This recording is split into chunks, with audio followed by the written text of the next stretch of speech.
Bismillahirrahmanirrahim. Assalamualaikum warahmatullahi wabarakatuh. Saya Ramadan Zaidani dengan NIM 2210211028. Saya akan menjawab pertanyaan yang pertama, yaitu mengapa manusia harus dididik.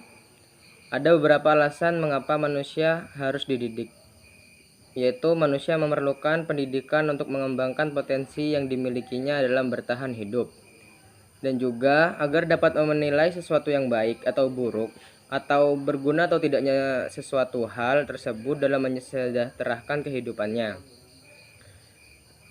Ada juga kenapa manusia harus dididik, yaitu agar dapat memanfaatkan segala sesuatu yang berada di lingkungannya secara efektif untuk bertahan hidup, dan juga agar dapat mengutarakan ekspresinya dengan benar serta dapat berkomunikasi dengan sekitarnya.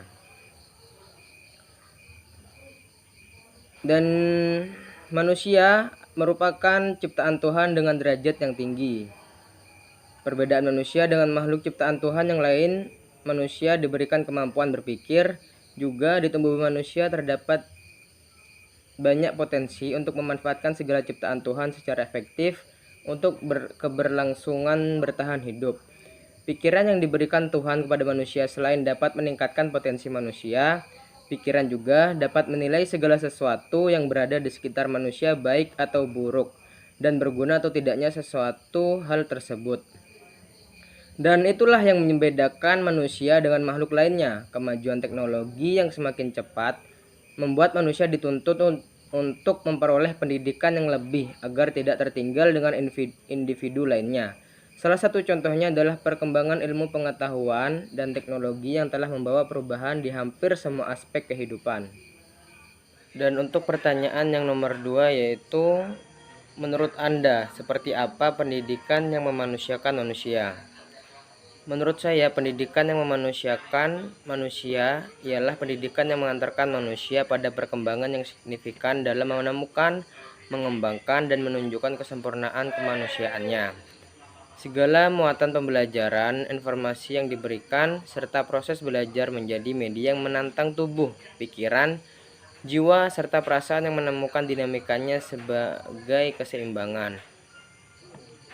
Serta memanusiakan manusia berarti menghantarkan manusia menemukan kesempurnaannya melalui kesadaran kemanusiaannya, yaitu tubuh, jiwa, pikiran, dan perasaan, juga kesadaran akan kebebasannya sebagai manusia untuk memilih dan bertindak. Baik, untuk pertanyaan yang nomor 3, yaitu bagaimana aplikasi landasan filsafat dalam jalannya pendidikan di Indonesia. Landasan filsafat pendidikan memberi perfeksionis filosofis yang seharusnya merupakan acuan yang dikenakan dalam memandang, menyikapi, serta melaksanakan tugasnya. Oleh karena itu, landasan filsafat pendidikan dibentuk bukan hanya mempelajari tentang filsafat, sejarah, dan teori pendidikan lainnya, atau disiplin ilmu lainnya, akan tetapi dengan memadukan konsep-konsep, prinsip-prinsip, serta pendekatan kepada kerangka konseptual kependidikan. Hal ini untuk mencapai tujuan kependidikan, yaitu sendiri yang seimbang, baik dari aspek kognitif, psikomotorik, dan efektif.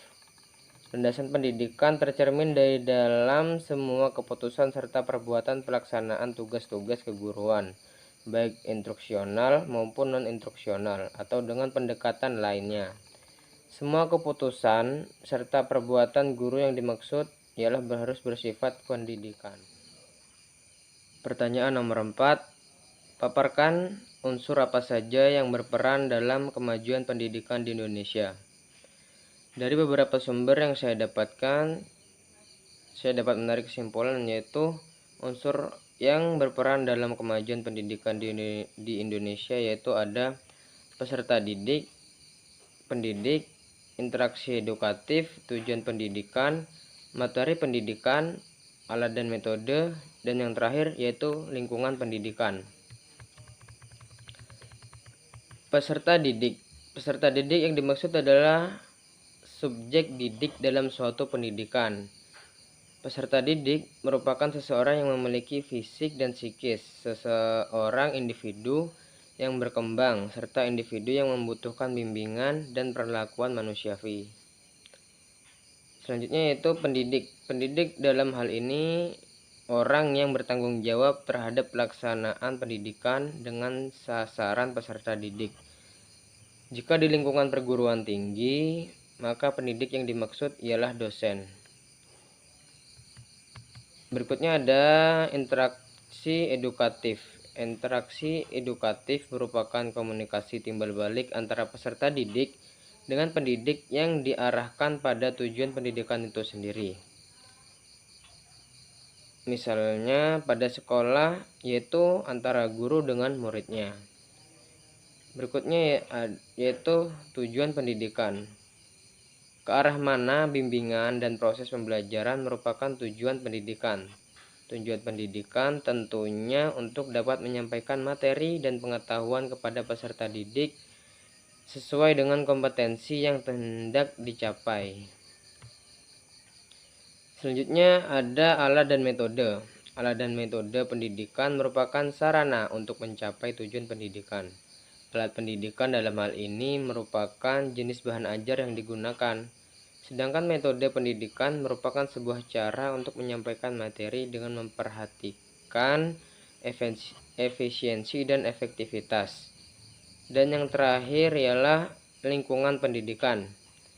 Lingkungan pendidikan tempat di mana peristiwa bimbingan atau proses belajar mengajar berlangsung disebut lingkungan pendidikan.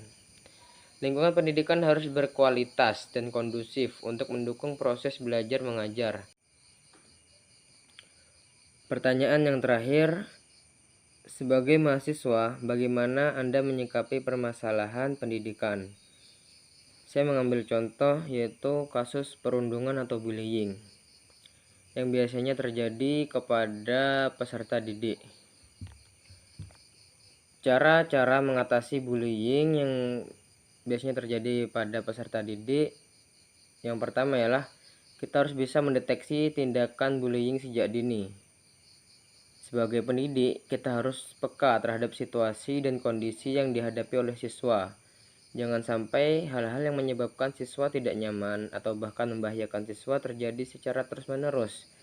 Segera hapuskan bibit perundungan atau bullying sedini mungkin, seperti memanggil nama siswa dengan nama ayahnya, menghina bentuk fisik, merampas benda-benda atau menyakiti fisik. Apapun dalihnya, bercanda sekalipun, hal seperti itu tidak dapat dibenarkan. Cara yang kedua yaitu memberikan sosialisasi terkait perundungan atau bullying. Pembulian yang biasanya terjadi di sekolah sering menjadi bahan pemberitaan baik di media sosial maupun media-media lainnya. Sering sekali kejadian bullying ini terjadi karena kurangnya pengetahuan dan juga pemahaman tentang bullying. Hal penting yang harus dilakukan oleh pihak sekolah adalah melakukan sosialisasi kepada seluruh warga sekolah, seperti guru, siswa, pegawai tata usaha, security, bahkan tenaga kebersihan juga perlu diedukasi tentang hal ini. Jika sesuatu yang memahami bentuk-bentuk perundungan, dampak yang ditimbulkan bagi korbannya, dan juga bagaimana menghindari bullying itu sendiri. Selanjutnya ada memberikan dukungan pada korban. Solusi bullying yang harus dilakukan adalah memberikan dukungan kepada korban bullying. Korban bullying biasanya merasakan ketakutan dan kecemasan ketika berada di lingkungan di mana ia mengalami bullying itu sendiri. Oleh karena tunjukkan bahwa guru dan teman-temannya peduli akan dapat membantu korban bullying merasa aman kembali. Jangan lupa untuk bekerja sama dengan orang tua siswa sehingga korban bullying dapat hidup normal kembali. Selanjutnya yaitu membuat peraturan yang tegas kepada bullying, yaitu mengatasi orang-orang yang melakukan perundungan atau bullying juga harus dilakukan sebagai langkah menghentikan tindakan. Selain korban, pelaku juga harus diberikan treatment supaya tidak terus terulang.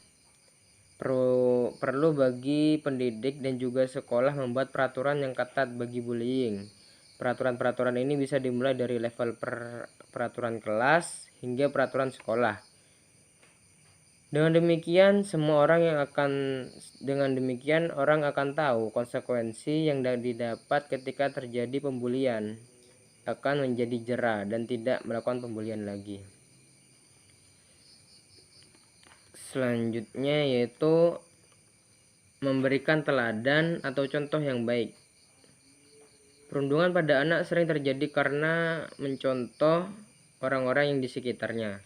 Sebagai guru atau tenaga pendidik, maka kita harus pintar-pintar dalam bertindak maupun bertutur kata. Jangan sampai suka memberikan hukuman verbal yang tanpa disadari sudah masuk di dalam kategori pembulian. Hal ini tentu akan dicontoh oleh siswa-siswa lainnya. Selanjutnya ada yaitu mengajarkan siswa untuk melawan bullying. Bentuk perlawanan terhadap tindakan perundungan atau bullying tidak harus dengan cara kekerasan atau melakukan hal yang sama dengan pembuliannya. Salah satu cara melawan bullying adalah dengan berani melaporkan tindakan bullying terhadap gurunya. Dengan begitu, guru dan pihak sekolah akan dapat segera mengambil tindakan untuk menghentikan pembuliannya. Yang terakhir yaitu membantu pelaku menghentikan perilaku buruknya. Bullying merupakan contoh perilaku buruk. Sebagai tenaga pendidik, kita wajib membantu pelaku bullying untuk menghentikan perilaku buruknya, apalagi mengucilkan mereka. Selain korban, pelaku juga membutuhkan penanganan supaya tidak melakukan pembulian lagi. Ajarkan kepada mereka bersimpati dan berempati kepada orang lain. Selain itu, berikan juga pengetahuan bahaya pembulian terhadap korban-korbannya. Karena dampak bullying bagi korban itu sangatlah dahsyat. Beberapa contoh dampak bullying antara lain depresi dan gangguan kecemasan, merasa sedih dan kesepian. Terjadinya perubahan pada pola tidur dan makan, berkurangnya ketertarikan terhadap aktivitas yang sebelumnya disenangi.